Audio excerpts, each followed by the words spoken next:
codificación en hexadecimal a 0, creo que hasta me pasé con 1, 3 ceros. ¿Vale? Esas son las direcciones que va a tener tu memoria.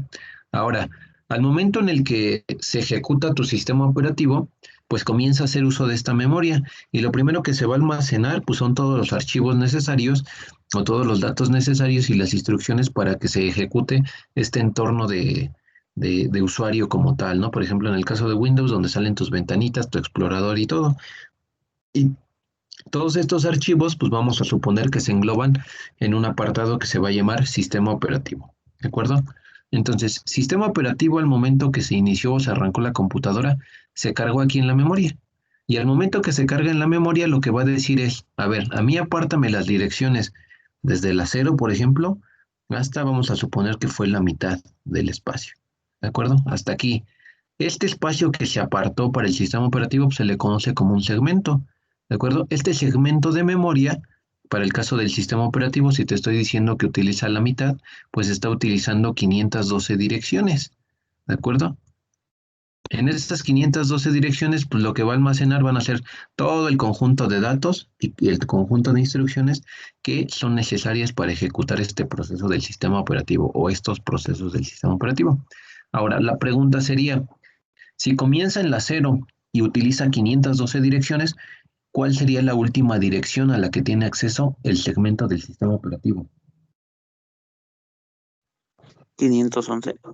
Ok, entonces, esto que estoy haciendo, decíamos o lo comentábamos en la sesión anterior, también se le conoce como mapeo de la memoria. Decíamos que saber qué datos y en qué direcciones se encuentra la información es un mapeo de memoria. Entonces, la última dirección que es accesible por el sistema operativo o en la que puede guardar datos el sistema operativo sería la 0x1ff, ¿cierto? ¿Cierto o falso? Cierto. Cierto. Ok. Y lo que sobra del espacio, que sería la otra mitad de las otras 512 direcciones, están disponibles para el conjunto de programas que tú vayas ejecutando al momento de usar tu computadora. Imaginemos que tú llegaste aquí a la computadora y le diste doble clic y la aplicación que lanzaste fue Teams. ¿De acuerdo? Lanzaste Teams y suponiendo que Teams fuera una aplicación muy ligera y ocupa, vamos a decir, va a ocupar 30 direcciones. Este Teams se cargaría inmediatamente en donde, aquí o en donde se cargaría.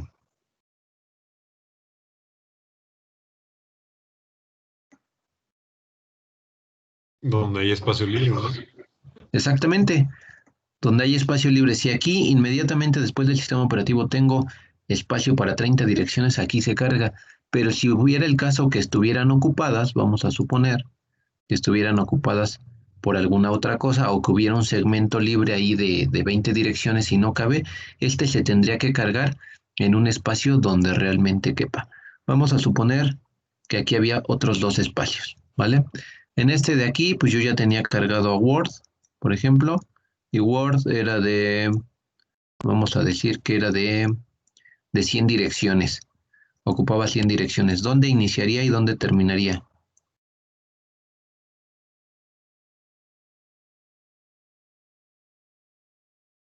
¿Dónde iniciaría Word?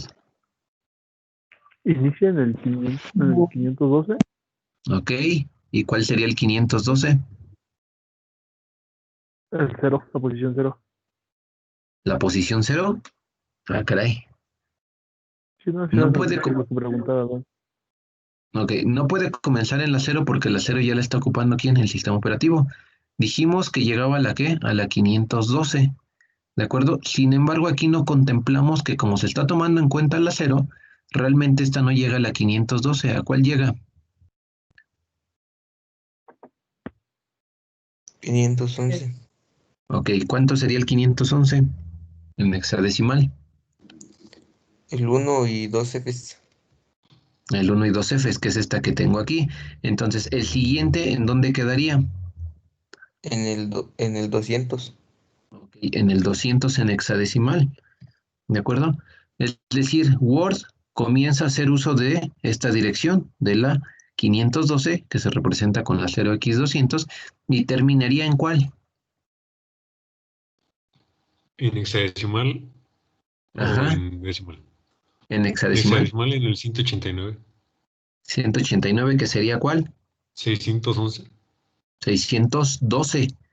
Ojo, No, aquí ya se hizo 12. aquí ya se hizo el desplazamiento del acero, entonces acá ya no se hace como tal, ¿vale? Entonces llegaría a la que dijimos,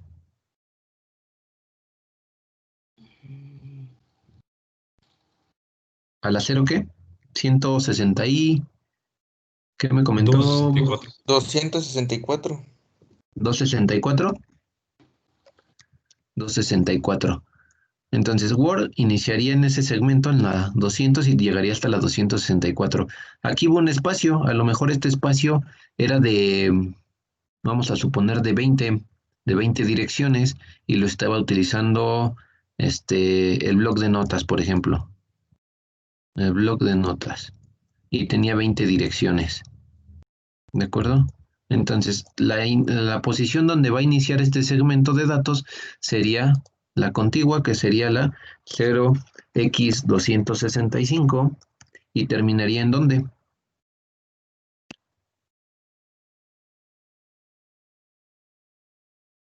Si son 20,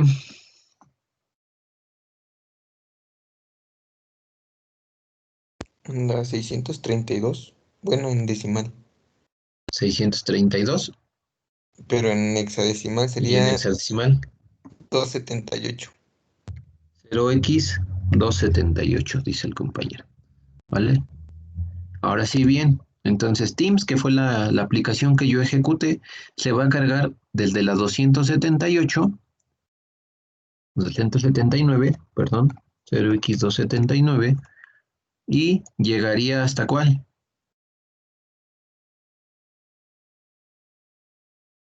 Más 30 direcciones. ¿A cuál llega, muchachos?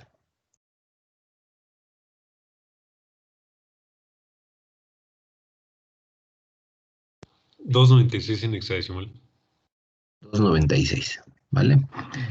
Aquí voy a dejar como si fuera todo este espacio, lo voy a dejar casi hasta por acá, ¿vale? Ahorita por una razón. Y aquí quedaría un espacio libre, ¿no? Cualquier otra aplicación que tú vayas cargando, pues se va a ir ocupando de esos espacios libres. Ahora, resulta que tú ya terminaste de utilizar Word. ¿Qué va a ocurrir? Bueno, pues como es una memoria de acceso aleatorio, lo que está aquí en Word, pues se va a desocupar, ¿no? Y si ya terminaste de ocupar todas las direcciones hasta llegar a la 1023, la próxima aplicación que tú lances se va a tener que ubicar en uno de los huecos que tú estás dejando. Recuerden que es acceso aleatorio, entonces no tiene que ser contiguo. Al inicio sí va de manera contigua, pero una vez que se terminan los espacios, bueno, pues empieza a buscar un espacio donde alcance a ubicarse esa información. Ahora, dentro de su práctica también había un ejemplo. Imagínate que llega una aplicación que tú programaste donde le pusiste un apuntador, y ese apuntador que tú le colocaste le dijiste, yo quiero que mi programa, mi Hola Mundo, comience en la dirección de apuntador 2049. ¿Qué ocurriría bajo este contexto? Tú le diste doble clic y tu aplicación viene y se va a cargar en la memoria y dice, ah, bueno, aquí está la 0, llego a la 1023. ¿Qué ocurre si yo tengo asignada la 2049?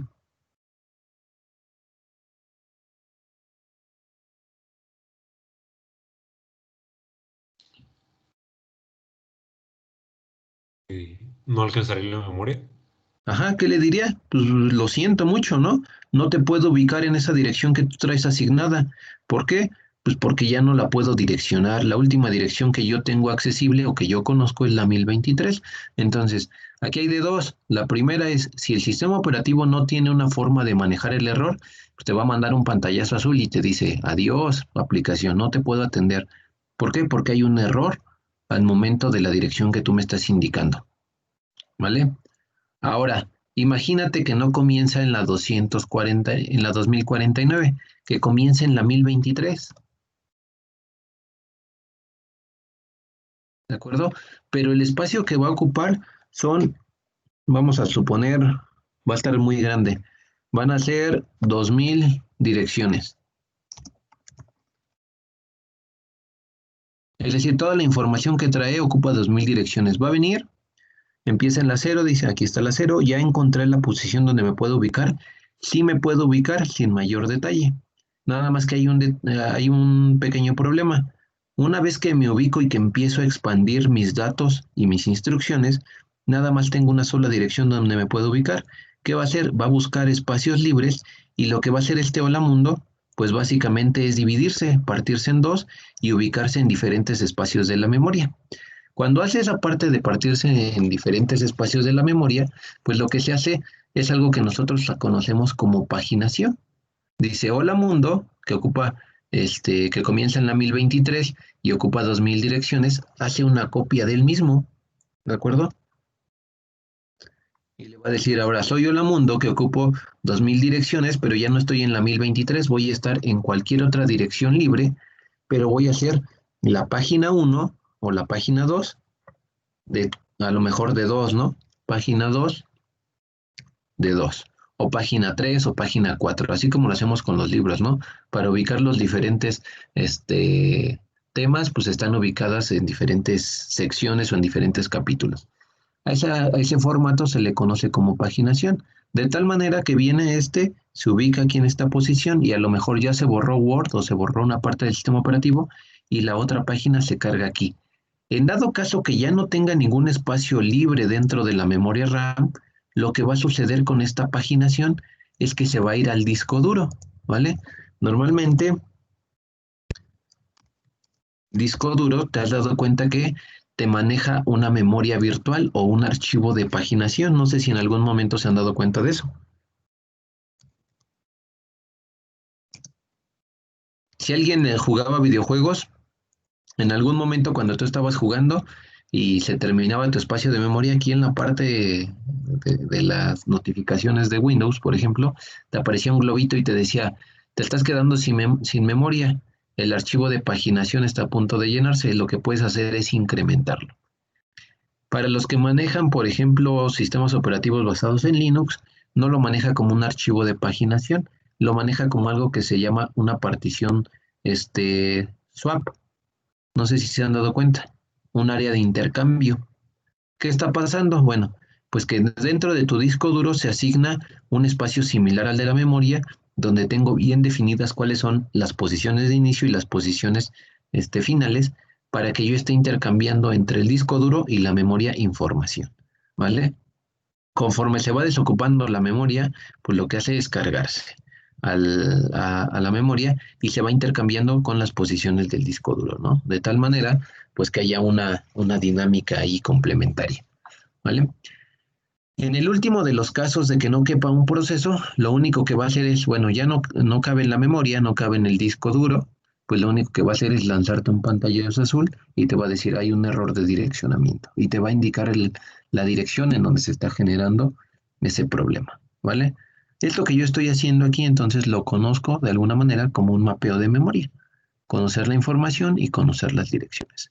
Ahora, ¿por qué va a ser importante esto?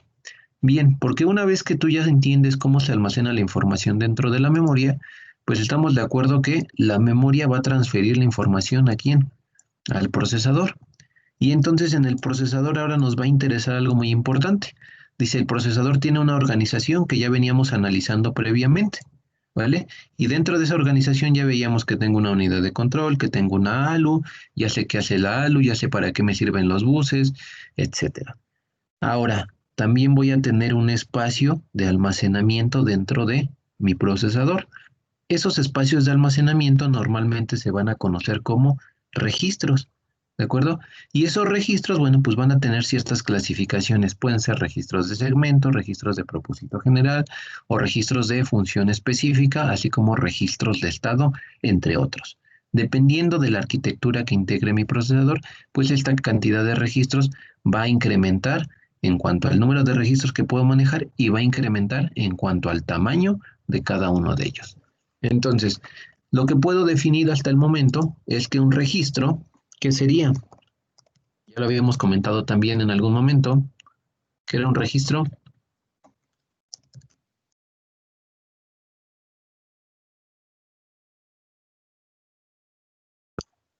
¿No se acuerdan?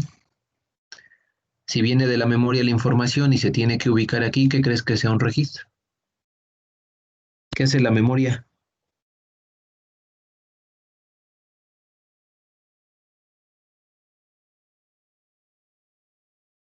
Sería como una acción a realizar, algo así. ¿Qué hace la memoria? ¿O cuál es el sentido de tener una memoria? Almacenar datos. Ok, almacenar datos e instrucciones, ¿no? Entonces, Ajá. los registros también hacen esa función o también sirven para ello. También permiten almacenar información, pero ahora a nivel de la ALU. ¿Cuál va a ser la diferencia entre tener la información en el disco duro, en la memoria o directamente en los registros? La velocidad a la que trabaja. Un disco duro, imaginemos que puede, si hacemos una analogía con velocidad en recorrido de vehículos, por ejemplo, un disco duro es como si fuera un bochito, puede ir de 0 a 100 km/h. Una memoria RAM es como si tuvieras un Audi, puede ir a lo mejor normalmente entre 100 y 200 km/h. Y si te vas a nivel de registro es como si tuvieras un Ferrari, puede ir arriba de los 300 km/h, ¿vale? Nada más que a nivel computacional, pues aquí estamos hablando en el disco duro a nivel de megahertz, igual que en la memoria, una velocidad al nivel de megahertz, y cuando nos vamos al procesador hablamos de una velocidad a nivel de gigahertz, ¿vale? Entonces, por tanto, los registros van a tener ciertas características. Son un espacio de almacenamiento sin mayor problema, ¿vale? Al igual que en la memoria, nada más que tienen características diferentes. ¿Cuáles son esas características? La principal son limitados, ¿de acuerdo? Limitados en cuanto a ese almacenamiento. Cuando yo tengo la memoria sí es limitada, pero bueno, aquí van a estar limitados ¿a qué? A la arquitectura del procesador, ¿de acuerdo? Recordemos que dentro de las arquitecturas del procesador, bueno, teníamos una arquitectura física y teníamos una arquitectura lógica. Cuando hacíamos referencia a una arquitectura física, lo que nos interesaba era la cantidad de bits que podía manejar. Y decíamos que la cantidad de bits normalmente en qué rangos va o en qué rangos varía.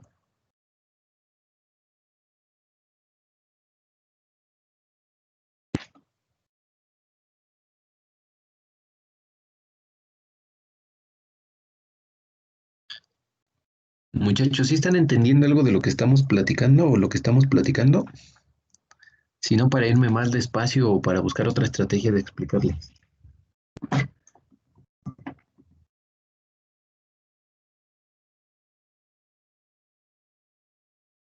Es importante que entiendan esto porque de aquí se desprenden otras prácticas, al igual que como el de la memoria, vienen otras prácticas de registros. Y bueno, en la memoria es el uso como tal de un dispositivo. En los registros es el diseño nuevamente, así como lo hicimos con los sumadores y restadores. Entonces, ¿sí van entendiendo hasta este punto o no?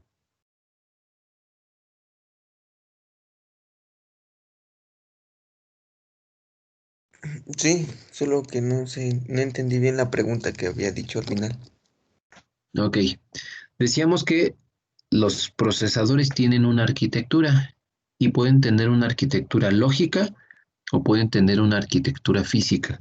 Cuando hablábamos de una arquitectura lógica, pues nos referíamos al nivel ISA que pueden ejecutar y teníamos al menos dos niveles ISA. ¿Cuáles eran esos dos niveles ISA? El RISC y el CISC. Correcto. Pero también tenían una clasificación a nivel físico los procesadores, ¿vale? Y esa clasificación a nivel físico dependía del número de bits que era capaz de procesar. ¿Sí se acuerdan? Ahora, referente a esa cantidad de bits, ¿qué arquitecturas son las que recuerdas? Las de Harvard y von Neumann. Ok, son Harvard y von Neumann, pero referente al número de bits que pueden procesar.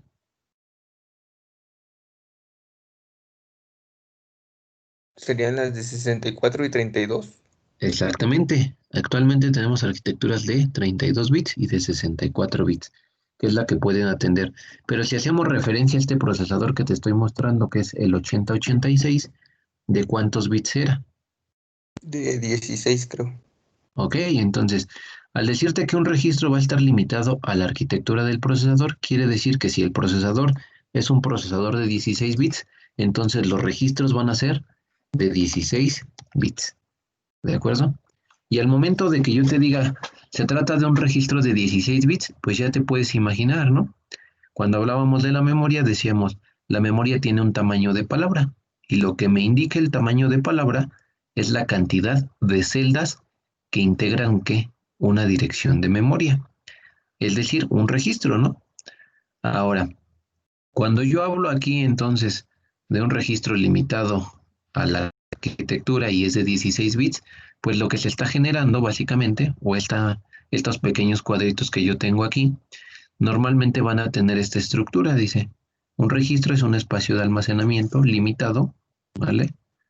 Imagina que aquí tengo mi registro, mi conjunto de celdas, y bueno, pues va a estar dividido en cuántas partes, desde la posición 0 hasta la posición 15, ¿vale? Es decir, se dividió, para este caso de este procesador, en 16 partes, ¿no? Aquí va a estar todo dividido. Y en cada parte de estos yo puedo almacenar o un 0 o un 1. Esto es de lo que te estoy hablando, ¿no? De un espacio así, de este estilo de almacenamiento, un renglón básicamente, con posiciones divididas dependiendo de la arquitectura. Ahora, ¿qué otra característica van a tener estos registros? Dice, además de ser limitados al tamaño de la arquitectura, van a ser rápidos o veloces, o como lo quieras llamar, rápidos en comparación con quién versus la memoria.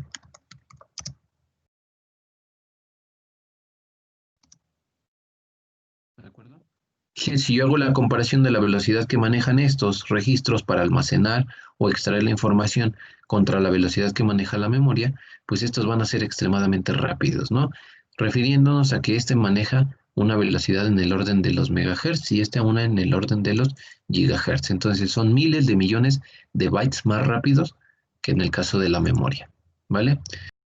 Característica que van a tener estos registros, además de ser limitados, de ser rápidos en comparación con la memoria, pues es que ya no se van a acceder a partir de un número o de un índice, ¿de acuerdo? En el caso de la memoria, como tengo una gran cantidad de registros, pues accedo a ellos a partir de un número, de un índice. Para el caso de los registros que están dentro del procesador, al ser limitados también, pues voy a acceder a ellos a partir de un nombre. ¿De acuerdo? Es decir, no le voy a llamar el registro 0001. Aquí le voy a llamar por un nombre. ¿Cuál va a ser su nombre? Pues mira, aquí me está indicando algunos nombres. Su nombre puede ser CS, puede ser DS, puede ser SS, ES, IP, AX, BX, CX, DX, SP, BP, SI, DI, etcétera. ¿Vale? Y ahorita vamos a ver a qué se refiere cada uno de ellos. ¿Hasta el momento queda claro lo que es un registro? Sí. Sí. Sí. Correcto. Entonces, nada más recuerden esto, registro, espacio de almacenamiento, límite. ¿Mande? No me quedó claro todavía lo del registro. Como se me Ok. fue la señal. Ok, ¿qué no le queda claro? ¿En qué parte? ¿O todo? No, lo de donde empezó a decir lo de IPSDS. Eso Ok, no entendía a qué se refiere. correcto. Mira, los registros, una vez que verifico que es un espacio de almacenamiento, tiene características específicas. La primera es que es limitado al tamaño de la arquitectura. La otra es que es más rápido en comparación con la velocidad que maneja la memoria. Y la otra característica que tiene es que para que yo pueda acceder a ellos, es decir, para que los pueda utilizar, yo voy a hacerlo a partir de su nombre, ¿vale? En el caso de la memoria, yo los utilizo o accedo a ellos a partir de un índice o de una dirección, de un número como tal. En el caso de los registros, tiene que ser por un nombre, ¿de acuerdo? Y los nombres que pueden tener, pues va a ser estos que están aquí: CS, DS, SS, ES y P. Como si tuvieras aquí a Juanito, Pedrito, Jacintito, Chanito, etcétera, ¿vale? Ya no le voy a llamar, imaginemos así como en el salón, no me refiero a ustedes por número de lista, ¿no? No les digo, a ver el número de lista 3, sino digo, a ver dónde está Pedrito, y ya Pedrito se levanta y responde, ¿no? Así pasa con los registros, son accesibles solamente a partir de su nombre, ¿vale? Eso es a lo que nos referíamos ahí con esa parte. ¿Sí se entiende? Ah, sí, ya, profe, ya me quedó mejor, más claro. Ok, ojalá que sí. ¿Los demás, alguna duda hasta este punto de registros? Bueno, entonces, ahora, estos registros al encontrarse dentro del procesador, bueno, pues dijimos van a tener una clasificación. Pueden ser registros de propósito general o registros de función específica, ¿de acuerdo? Y dentro de la función específica, pues también hay una subclasificación que pueden ser registros de segmento, registros de bandera o de estado, ¿de acuerdo? Registros apuntadores. Ahora, ¿qué va a ocurrir con estas dos clasificaciones? Registros de propósito general. Bueno, pues los registros de propósito general son espacios que tú puedes utilizar como tú quieras para almacenar información en binario, claro está. ¿De acuerdo? Es decir, si tú quieres guardar aquí un número, si tú quieres guardar una letra, un operador, lo que tú quieras guardar, no va a haber mayor detalle. Tú puedes echar mano de ellos. ¿De acuerdo? Va a haber una sugerencia de uso, pero no es una obligación. Por ejemplo, teniendo ahí esa clasificación, yo voy a tener esto de aquí, mira, estos son los registros para el caso de ese procesador 8086. Dice, dentro de los registros de propósito general, tú puedes tener un espacio de almacenamiento que se va a llamar AX, ¿de acuerdo? Y ese registro AX, pues, aunque es un registro de propósito general, yo te sugiero que lo utilices como un registro acumulador. Esto me va a decir el fabricante. Dice, sí, tú puedes guardar lo que tú quieras, pero si estás haciendo operaciones, utilízalo para guardar tus resultados, para acumular tus resultados. Es lo que te sugiero, ¿vale? Tú vas a tener otro registro de propósito general que se va a llamar BX, ¿de acuerdo? Sí es de propósito general, pero yo te sugiero que tú lo utilices para generar una base o un índice de una base, ¿de acuerdo? ¿Qué es una base? Bueno, pues es un número que tú tomas como referencia para llevar un conteo. ¿Se han percatado que cuando ustedes están contando, si yo te digo cuenta del 1 al 1000, empiezas 1, 2, 3, 4, 5 y llegas al 99? Y luego dices 100 y empiezas 101, 102, 103, 104, pero en algún momento se te vuelve complejo y dices, bueno, pues si ya sé que llevo el 100, pues ya nada más voy a empezar otra vez. 1, 2, 3, 4, 5, 6, 7, 8, 9. Y cuando te preguntan, ¿en qué número vas? Ah, bueno, voy en el 9 más 100 que ya llevaba contados, voy en el 109. Eso es lo que hace un registro base, almacena un número que sirve para poder direccionar a los demás. ¿De acuerdo? ¿Por qué? Porque en algún momento llevar el conteo desde cero hasta los miles de millones que se puede manejar en una computadora, pues se vuelve tedioso, ¿no? Imagínate que te dijera, a ver, cuenta desde el 1 hasta 5 billones 245. Llevar el 1, 2, 3, fácil. Llegas al 1000 y ahí empiezas 1001, 1002, 1003, 1004, 1005. Y luego llegas a los millones. Millón uno, millón uno, millón 10, millón 20, millón 30, etcétera. Lo que estás haciendo es que el número, expresar el número se vuelve muy complejo. Entonces, tomas una base donde dices, ya llevo 1 millón y luego comienza otra vez el conteo. 1, 2, 3 y nada más lo voy sumando. Eso es lo que haría un registro base, ¿de acuerdo? O la sugerencia. También voy a tener otro registro de propósito general que se va a llamar CX. Dice, sí es de propósito general, pero te sugiero que si lo que tú estás haciendo son iteraciones dentro de tu programa, para llevar ese control de las iteraciones, utilices a CX como el registro contador, ¿de acuerdo? Cuando tú haces un for, tú declaras una variable, ¿no? Y dices, en la variable A más, ¿de acuerdo? Esa A más es el registro contador, básicamente. Nada más que acá en lugar de que sea la variable A, tú vas a utilizar el registro CX, ¿vale? Y posteriormente, dice, vas a tener otro registro de propósito general que se va a llamar DX. Es decir, si lo que tú quieres almacenar es cualquier tipo de dato para una operación, pues te sugiero que lo utilices o que lo guardes en el registro DX, ¿vale? Además de estos registros de propósito general, lo que voy a tener también van a ser registros de índices, ¿de acuerdo? Y bueno, dentro de estos registros de índices voy a tener uno que se va a llamar SI, que se llama Source Index, ¿de acuerdo? Un índice de origen. Y voy a tener un DI, ¿de acuerdo? Un índice destino. ¿Para qué me sirven estos índices? Pues cuando tú haces el recorrido, por ejemplo, de un arreglo de datos, pues tú tienes que ir recorriendo estas posiciones como en el caso de este registro, ¿no? La posición 0, la posición 1, la posición 2, la posición 3, hasta llegar a la posición 15. El registro que te va a permitir llevar ese conteo para ciertas instrucciones, pues van a ser estos registros de índice, ¿de acuerdo? Es decir, en SI vas a guardar la posición 0, luego lo vas a poder incrementar para que sea la posición 1, luego la posición 2, luego la posición 3. Cuando se trata de extraer la información y cuando se trata de enviar la información a otro registro, pues te sugiero que utilices un registro de Destination Index, un DI, ¿de acuerdo? Además de ellos vas a tener registros apuntadores, ¿de acuerdo? Entonces vas a tener el apuntador a la base. ¿Qué es un registro apuntador? Pues recuerda que es un registro que permite almacenar que una dirección de memoria. ¿De acuerdo? A la base, pues es lo que te mencionaba hace rato. Si el número es bastante extenso, pues ahí guardas el número general y posteriormente vas incrementando de uno en uno. ¿Vale? Y también puedes tener un apuntador ¿a quién? A la pila. Decíamos que además de tener una estructura de este tipo, también tenemos una estructura de pila, ¿no? Para organizar, ¿de acuerdo? Cómo se van a ir atendiendo las diferentes instrucciones. Entonces, para esta estructura también necesito una dirección o un apuntador para que me diga la posición 1, la posición 2, la posición 3, la posición 4, ¿vale? Para eso me servirían estos registros de índice. Además de tener esos registros de índice, voy a tener otros registros de función también muy específica. Esos registros de función muy específica van a ser los registros de bandera, ¿de acuerdo? ¿Y qué hace este registro de bandera? Simplemente es un registro al que toda la computadora tiene acceso.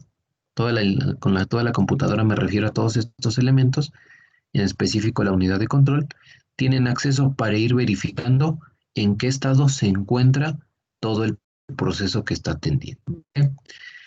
Imaginemos que el proceso que está atendiendo tu procesador se trata de una suma.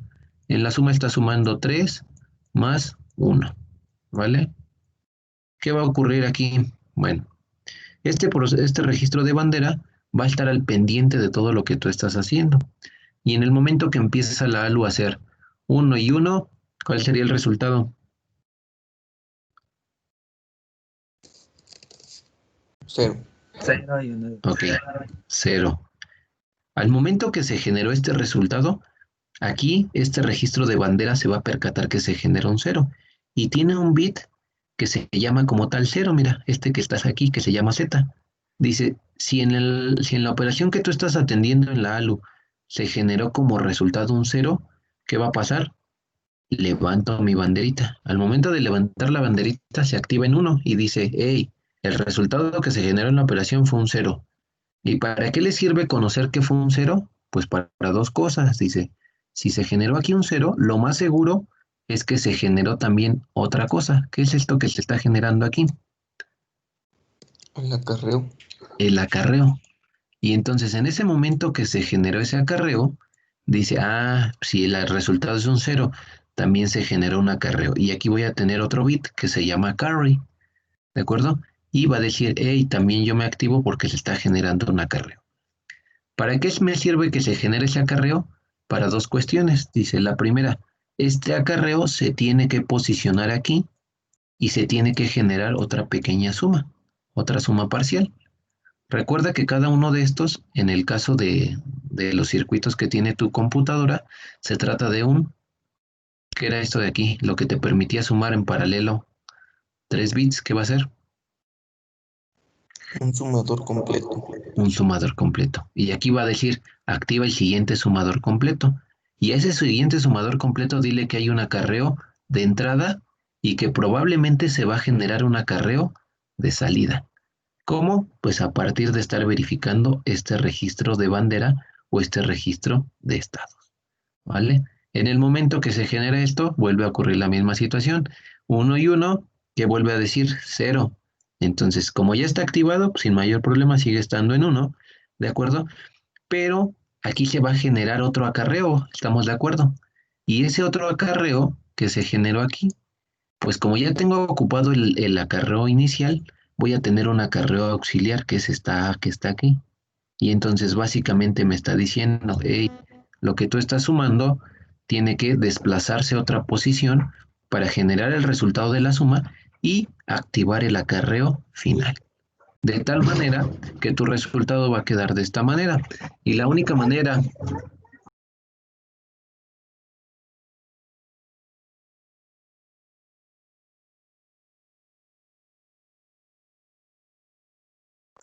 Ok, perdón por la interrupción, muchachos.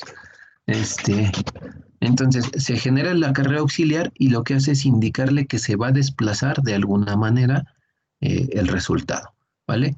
Todos estos desplazamientos que yo voy indicando aquí, pues los están haciendo ¿quién? Los circuitos sumadores en paralelo, ¿de acuerdo? Y al momento que estos resultados se van a mostrar en pantalla, también se hacen mediante una transición en serie, ¿vale? Entonces, estos registros de bandera me sirven para verificar lo que está sucediendo con qué, con todo el proceso que está atendiendo mi computadora. En este caso, el procesador, ¿vale? Ahora, además de tener registros de bandera, bueno, aquí independientemente de los demás bits que tengo, pues cada uno de ellos va a tener una función específica y van a integrar estos registros de bandera, ¿vale? ¿Sí se entiende por qué son de bandera? Sí, ¿Qué hace una bandera normalmente? Sí. indica algo. Indica algo, ¿no? Sin necesidad de que haya una comunicación directa, simplemente a partir de observarla. Por ejemplo, cuando ves que en el TEC, en el asta que está en la entrada, colocan la bandera en día lunes, pues ya te puedes imaginar algo, ¿no? ¿Qué te indica que hay una bandera ahí?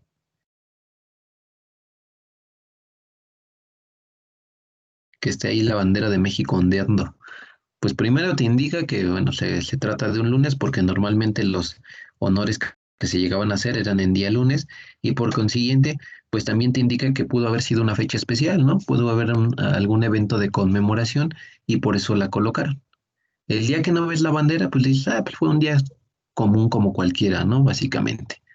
Entonces, sin necesidad que alguien te explique cómo funciona, aquí al estarse encendiendo y apagando, pues hacen ese ejemplo de la bandera como si tú colocaras la bandera en el asta o si la quitaras, un 0 o un 1, ¿vale? En este caso, pues para tener el control de todo lo que hace la computadora. Ahora, además de estos registros de bandera, que son registros ya de función específica, también voy a tener otros registros con funciones muy específicas y estos se van a llamar registros de segmento, ¿de acuerdo? Aquí esta palabrita pues ya la habíamos utilizado previamente. ¿Dónde vimos segmentos? Aquí en la memoria, ¿no? Decíamos, aquí tengo un segmento para el sistema operativo, tengo un segmento para la aplicación de Word. ¿Segmentos de qué? Pues son segmentos de memoria, ¿no? Son espacios de memoria bien definidos. Y dice, esos segmentos pueden ser segmentos de código, ¿vale? Normalmente el código pues son las instrucciones, que es parte de lo que almacena la memoria RAM. Y también voy a tener segmentos de datos. Hasta aquí yo tendría estas dos partes, mira, segmentos de datos y segmentos de instrucciones, ¿vale? Y también puedo tener un segmento extra, es decir, por si las dudas, si no cabe en el segmento de datos o en el segmento de código, pues te dejo otro apartado para que puedas hacer uso de él. Y si tú requieres hacer una organización que se va a ubicar en una pila, pues también te dejo un segmento de pila, ¿vale? ¿Para qué me van a servir estos? Bueno, estos van a ser fundamentales porque en el momento en el que se carga tu aplicación dentro de la memoria, va a ocurrir algo. Dice, sí se van a guardar dentro de la memoria RAM, pero la memoria RAM guarda datos e instrucciones. Es decir, al momento que yo cargué Teams, Teams se cargó por pequeños bloques. Aquí se cargó el primer bloque de Teams, aquí el segundo bloque de Teams, ¿vale? Y en el primer bloque de Teams, a lo mejor aquí tengo que todas las instrucciones, ¿vale? Y ese bloque pues va a comenzar en la 279 y a lo mejor si nada más era de dos instrucciones, pues terminaría en la 0x B, ¿no? Es decir, iniciaría aquí en la 279 más 2 sería 0x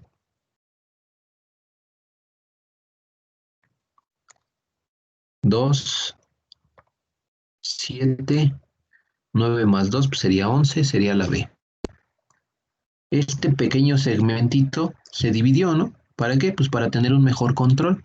Dice, en estas direcciones que tú tienes aquí, lo que yo voy a tener son instrucciones. Y después el otro segmento, pues van a ser a lo mejor toda la parte de los datos, es decir, aquí los números con los que yo voy a hacer las operaciones, ¿vale? Entonces aquí tengo datos, ay, déjenme colocarlo bien. Aquí voy a tener ahora los datos. Y esos datos, pues también tienen que comenzar en una dirección. La inmediata tendría que ser la 0x 2, 7, la B, la C.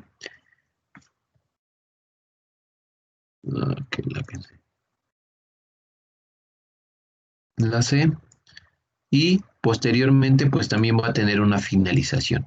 Lo que estoy haciendo es que esta aplicación de Teams, una vez que se carga en la memoria, se reorganiza. ¿Para qué?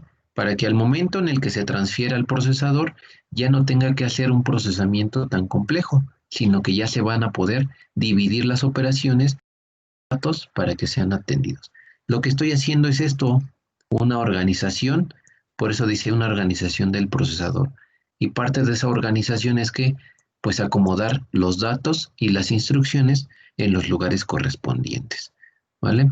Voy a tener un segmento también de extra, pues sí, ¿no? A lo mejor por aquí no lo ocupo de momento, pero también lo dejo apartado por cualquier cosa y voy a tener otro segmento de pila. De tal manera que Teams, de ser un bloque único de direcciones de memoria, ahora se partió o se dividió en 4 subespacios, ¿vale? Haciendo una analogía con lo que pasa en la vida real, pues imagínate que tu papá es dueño de todas estas hectáreas de aquí y tienes 4 hermanos. Dios no lo quiera, pero el día que tu padre falte, pues les hereda a sus hijos esas hectáreas. Y entonces dice, pues aquí entra tu hermanito y se queda con 2 hectáreas. Aquí entra otro hermanito y se queda con otras hectáreas. Otro con 1 hectárea y a lo mejor tú eres el consentido y te quedas con el resto del espacio. ¿Vale? Lo que estás haciendo es que, pues de alguna manera, dividir ese espacio que ya tenía bien definido como dueño a tu padre. ¿Vale? Ahora, ¿qué va a ocurrir entonces después de que yo tengo estos segmentos de código y estos segmentos de datos extra? Voy a tener otro registro que también es muy importante.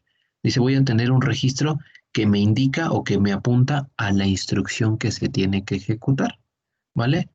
Normalmente, cuando se carga un programa, pues dijimos que un programa es un conjunto de instrucciones y siempre hay una instrucción de inicio, ¿vale? Esa instrucción de inicio normalmente va a ser la primera dirección del segmento de código, es decir, déjenme colocarlo aquí en verde, esta primera dirección que se va a encontrar aquí.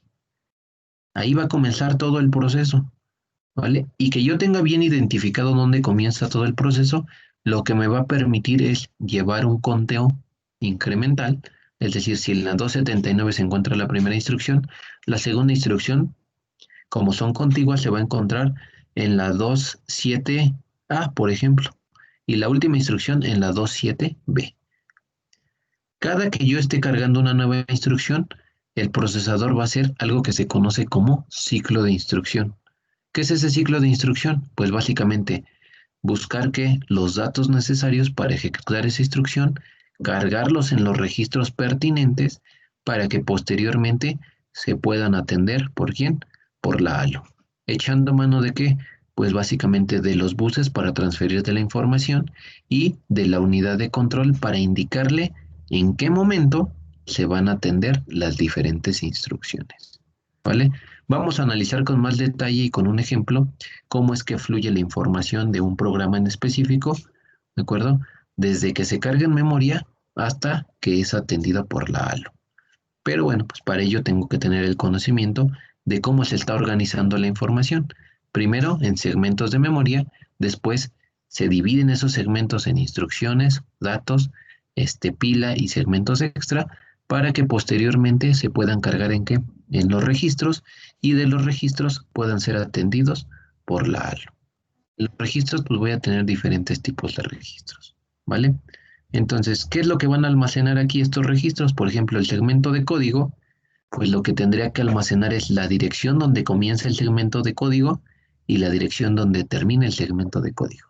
Básicamente, conocer esas direcciones le va a permitir que extraer las instrucciones para posteriormente atenderlas, ¿vale?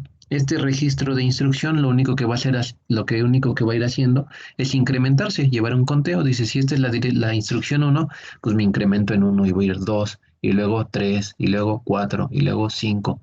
Siempre tiene que almacenar un valor previo para posteriormente ir al consiguiente. ¿Se entiende hasta ahí?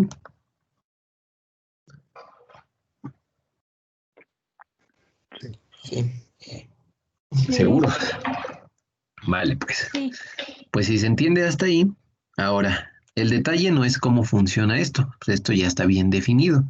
Lo que vamos a analizar es cómo es que se integra este cuadrito que yo te generé aquí, ¿vale?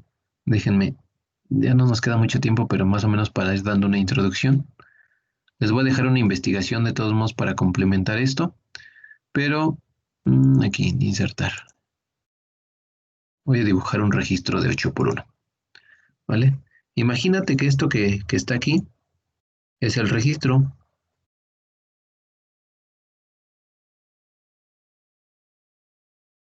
¿Vale? Esto que yo tengo aquí es el zoom de esto, de AL, ¿vale? Dijimos que es accesible por un nombre, entonces a este de aquí le voy a poner AL, ¿vale? Control C, control V. Y a este que tengo de este lado, que también es de 8 posiciones, le voy a poner el otro nombrecito. Su nombre de este de acá, pues va a ser AH.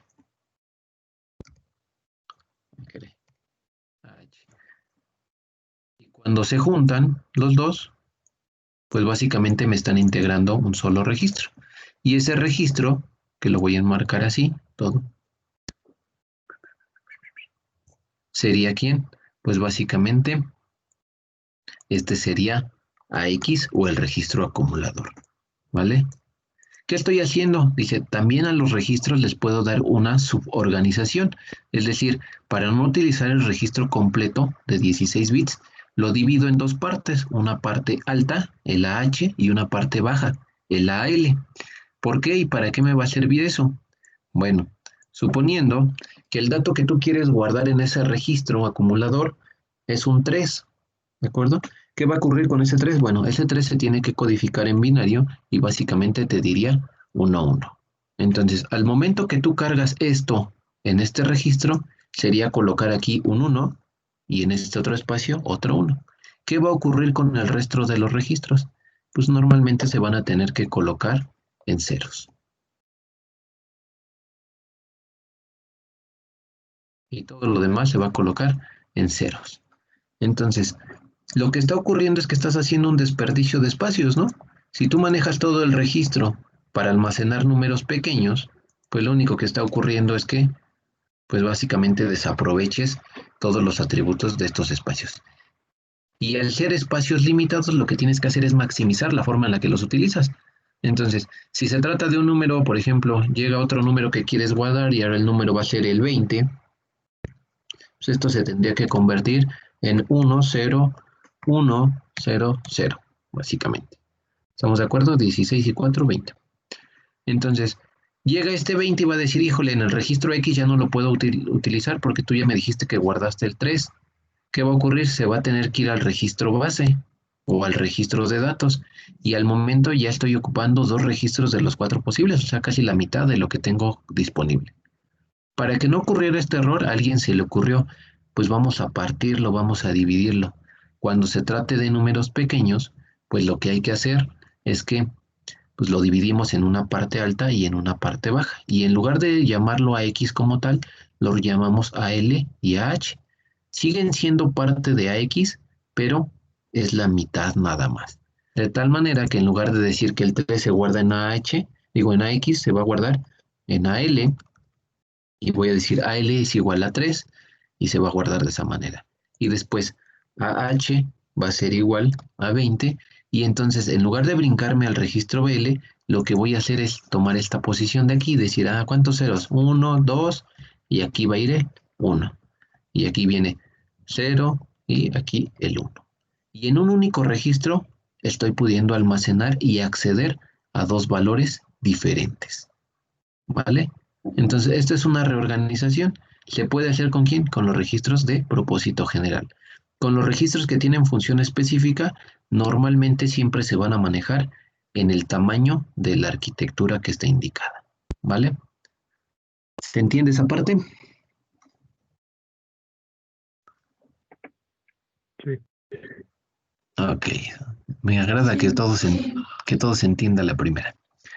Ahora, lo que me interesa es cómo es posible que este cuadrito que está aquí pueda almacenar un 1 y pueda almacenar un 0.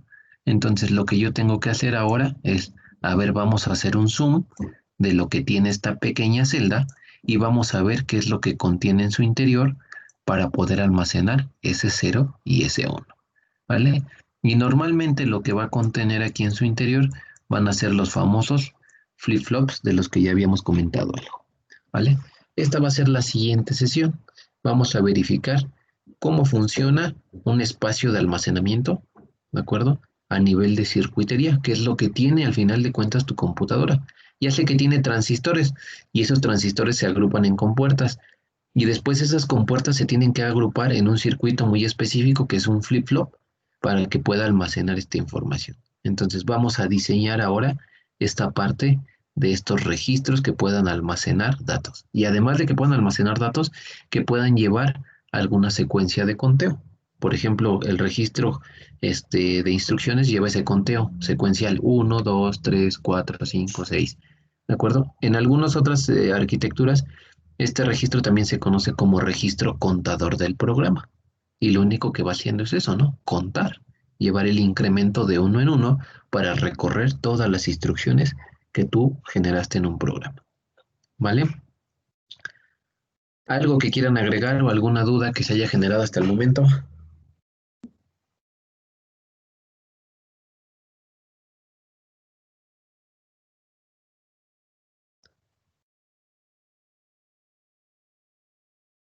Nada. Sí se va entendiendo entonces lo que es la arquitectura. ¿Te acuerdas que partimos de tener ahí tu computadora como tal, esas que tú conoces, tu laptop, tu computadora de escritorio? Luego nos metimos a los elementos que tienen su interior, que son básicamente el procesador, la memoria RAM, los buses y los dispositivos de entrada y salida. Y después dijimos, ahora vamos a ver qué tiene adentro el procesador. Y dijimos, el procesador tiene estos elementos y el que nos interesa es la ALU. Y dentro de la ALU, ¿qué hay? Y ahora, ¿qué tiene la memoria y qué hay dentro de la memoria? Y bueno, al final de cuentas la memoria también tiene estos registros, ¿no? Pues entonces ahora vamos a ver qué es lo que tienen sus registros en su interior y cómo es que se puede almacenar la información. Lo que estoy haciendo es llevarte de la manita para que tú conozcas realmente ese dispositivo con el que trabajas en el día a día, ¿no? Y veas cómo se transfiere la información. ¿Para qué? Porque en algún momento, para poder programar, tú vas a hacer uso de esto o tú haces uso de esto. Como programamos en un lenguaje de alto nivel, quizá ya no es tan visible para nosotros, pero cuando llevamos la materia de lenguajes de interfaz, nosotros interactuamos directamente con esto para poder programar las diferentes actividades que hace una computadora. ¿Vale? Bien, pues ojalá que sí vaya claro hasta el momento todo y que no se hayan generado dudas. Si se generan, pues necesito que necesito que me las vayan expresando en el chat. Tú mismo puedes iniciar la grabación. Sí, la había iniciado, ¿no?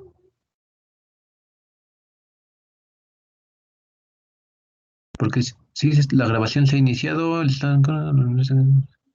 Sí, se inició la grabación, me parece. Al menos que alguien la haya detenido. Déjenme verificar. No, sí se inició, ya la inicié. ¿Sí? ¿En qué momento la iniciaste? ¿Cuando comenzamos el desarrollo de todo? No, cuando él avisó que no estaba la grabación. Fueron 8 minutos. Ok. Yo recuerdo que sí la inicié. A lo mejor se me fue. Bueno. Entonces detengo la grabación. Ya nada más activen un ratito su cámara para descargar la lista de asistencia y posteriormente ya podrán abandonar la sesión. Recuerden que el día de hoy se entrega la práctica, entonces si ya no tienen dudas, pues Ya nada más resta ahí ponerse a trabajar otro ratito.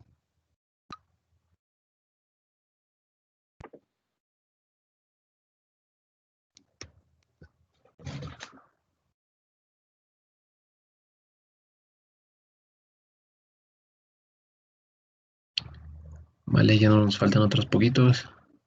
Activen rápidamente su cámara, muchachos, para descargar la lista de asistencia.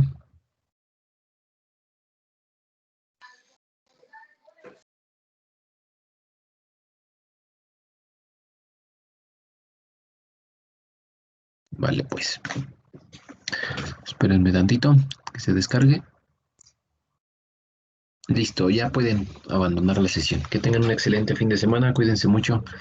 Nos vemos dentro de 8 días. Estén pendientes de las actividades. El día lunes les publico tareas, entonces para que las atiendan en la semana, ¿vale?